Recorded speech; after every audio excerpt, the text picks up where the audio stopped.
бір бай болыпты. Үйі дейтін кәдімгі сарайы дейді. Кейінгі 5 баласы болыпты.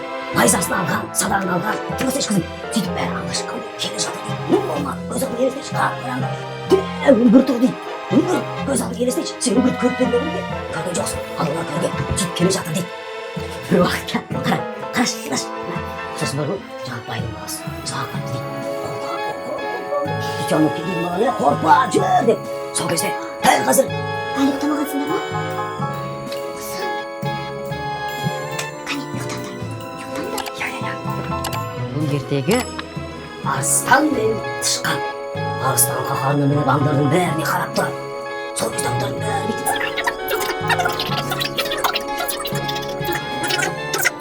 егер ұйықтамасаң сен, білесің не болады? Түнде